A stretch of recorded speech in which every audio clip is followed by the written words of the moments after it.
All right, so let me do a little bit, some consideration on the spread here. What the spread is, I think all of you know. Generally, it's present in any financial instrument, and it's one of the costs of doing trading. Now, for some operators, this cost can be very, very small, or even at zero. For example, for some bank or large institutions, depending on the volume they trade.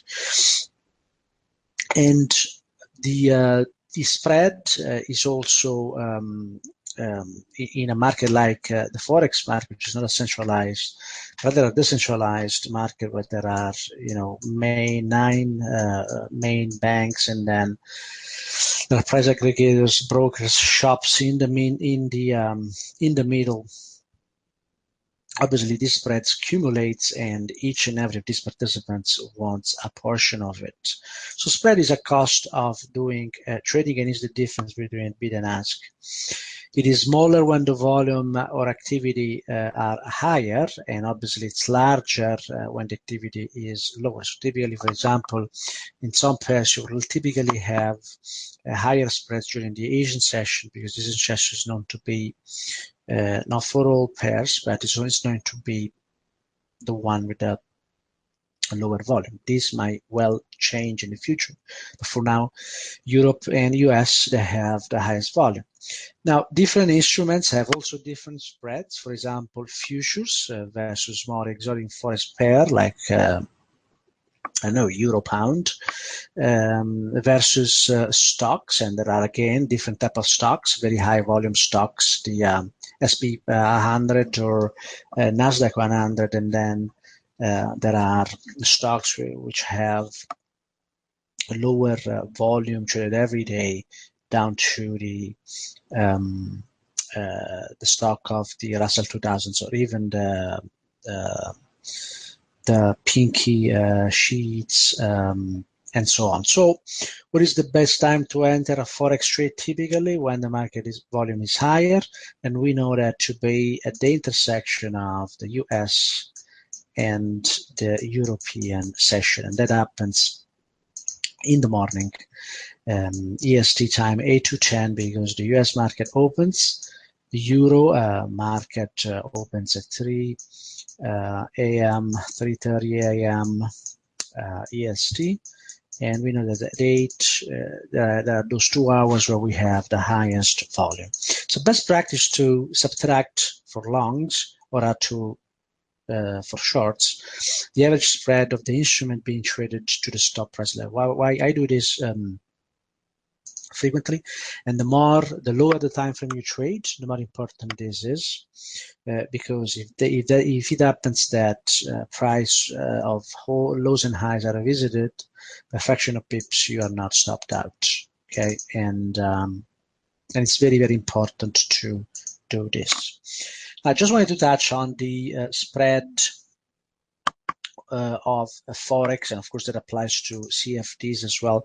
But I wanted to really focus this educational section here on price differences that are shown by platform of different brokers. And as we know, different brokers and or trading services carry slightly different prices. This is generally not a problem for trading, as in normal conditions, what you have small differences between 1 and 4 pips, and particularly this difference is very small also when we work on a smaller time frame, where sometimes there might be issues. So when we work on the normal condition and the small time frame, these differences can be easily be absorbed in a trading plan, and I do this all the time in my FibStalker trading signal service. Now,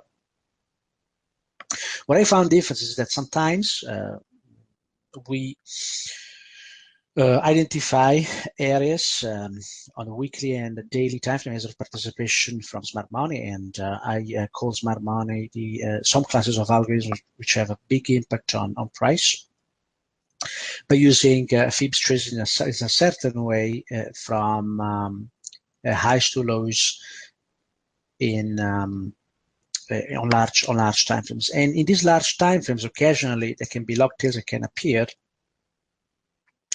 or can be observed in extreme market moves and conditions. So when that happens, I want to know, and I am always going to compare that price to other services that I know have more reliable prices. Now, I will not mention the brokers here, which I don't find fair, but if you wanna, this is part of my research. If you wanna get information, just drop me an email. So what I notice is that, for instance, when we see them near reversal areas in large time frames, for example, daily and weekly, they can impact the way we look at the next area of participation from smart money, or the way we set targets as well. Because very often in counter-trend moves, the market will correct into areas where the next participation is coming. So on very, very large time frames, I'm interested in trading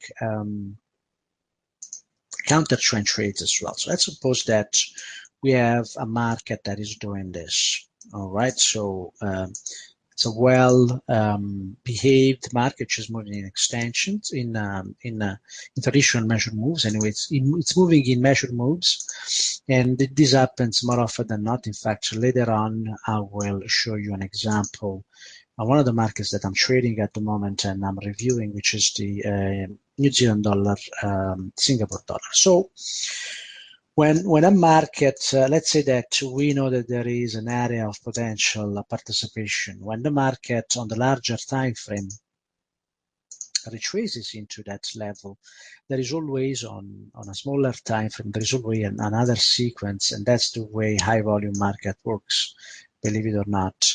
And if you look at my work, and there is a lot of it in FX Street as well, you will see that happens very often. So obviously, if you have spikes here and here, the identification of this area of participation might be more complicated or more difficult. Simply we identify a level that simply do not work because of this problem. So to me, it's a very important problem that I solve with higher quality data, and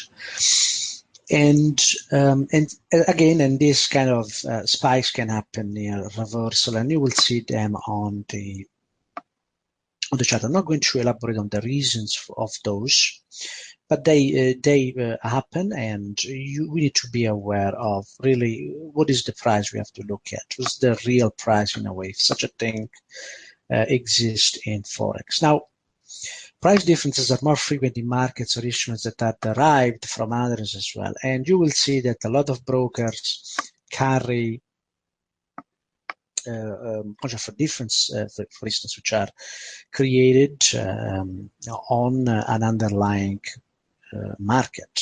For example, the equity index, the SP, the cash SP, the future SP are some examples. So prices of instruments can change. So there is an exception, which is probably represented by the futures market price, and the reason for that is probably related to the fact that they are highly regulated, they are centralized and largely automated. If you think about the CME Globex, for example, that gives you an idea. Now, on the other hand, the Forex is regulated but decentralized. And there are large banks, and then price aggregators, there are boutiques, there are brokers, brokerages, and so on. So it's really a network. Forex market is really a network of agents. Other instruments like CFDs, as I mentioned, that are created or carried by brokerages can show difference in price compared to the underlying market, and that's understood. This difference can be especially important in a very large time frame as well. And I'm going to show you an example, but if you go back and compare your data with the data of other brokers, you will see that a lot. Now, sizable differences can also be observed in lower volume exotic, so to speak, forex pairs, although not always. And it really depends on whether, which kind of volume also that pair gets in the session it belongs to. For example, if you have a Pacific play, like New Zealand dollar, Singapore dollar, it gets a pretty good volume during the Asian session. I found that some brokers carry price that is more reliable than others. Again, I won't name names. If you want to get information, you can always contact me, and I'm going to provide you some of the results that I actually found, and you can write me at FibStalker@gmail.com. And here there's also my contact information I gave you before.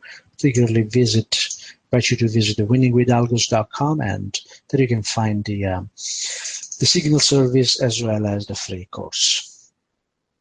All right, so what do we do with this information? Well,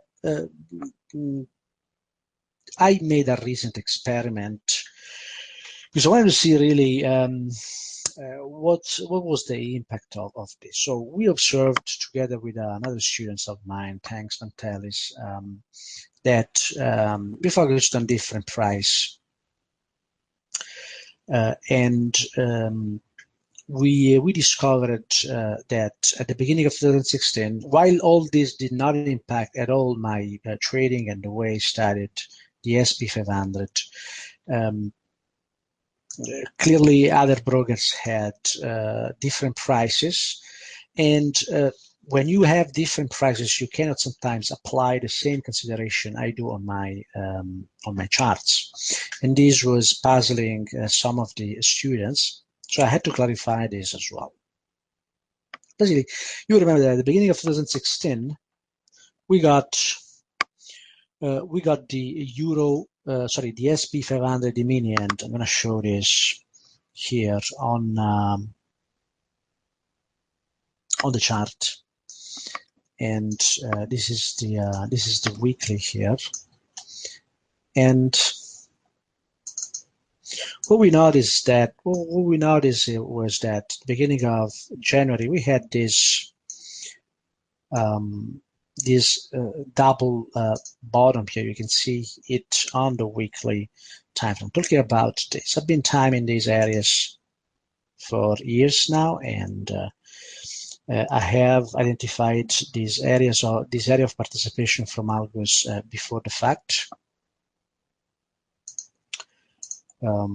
This one a few months before the market came into this area, but I want to focus on these two spike lower and the actual prices. Now, the prices were reported on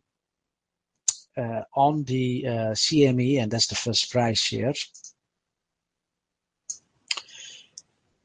is for the first low was 1,783, and the second low was 1,785.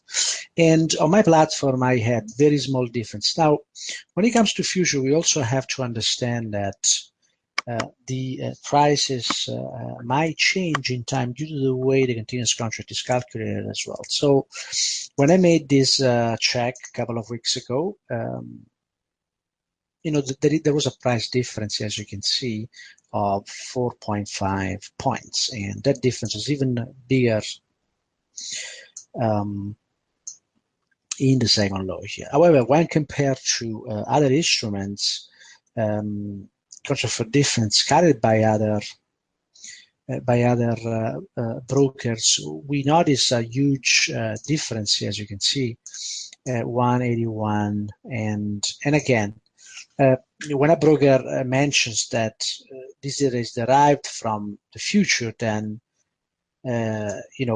such a difference may seem very, very big. And in fact, you start thinking, is this related to the cash index maybe, or other markets? Now, clearly, these huge differences here prevent to study price if you use graphical techniques like Fibonacci. I use Fibonacci in a non-conventional way to frame price, not only to identify opportunities, but also to frame trends in price. And it works very, very well with high volume market. Now, so to me, this is a very important problem. There were some students who were a little bit puzzled, say, I mean, I cannot see the same levels that you have on my charts.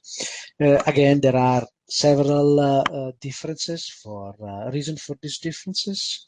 For example, the way, again, continuous contracts are calculated, initial quality of price, whether there are spikes, major turning points, data processing, data pipelines, and so on, whether the data is cleaned, and so on. So there are really a lot of problems of why this happens. I just don't want to investigate the problem. I just want to be more practical here.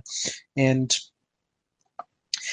this is a chart of the SP 500, and which is the same chart basically that I'm showing here. And as you can see, when I did my analysis here, the market actually, the lows here respect the 61.8% level, and that gave me the right perspective. Dump Money was also interested in selling this market initially, and gave us the right perspective to get long this market. Now, when we look at other prices on provided by other broker, we can see that those same levels are not respected, and also previous levels here are not respected, and this might prevent someone from believing that this market is actually moving in a measured move and is actually moving higher. And in other cases, price differences price were completely different, and observe in this case the lows in January actually come below the lows in that we had at the end of 2015. Well, September and October, so third and fourth quarter there. Third quarter, and they came more or less aligned with the lows that we had in October the year before. And when you look at the charts, clearly that's not the case, right? When you look at the actual price, clearly that's not the same, because these prices were absolutely lower.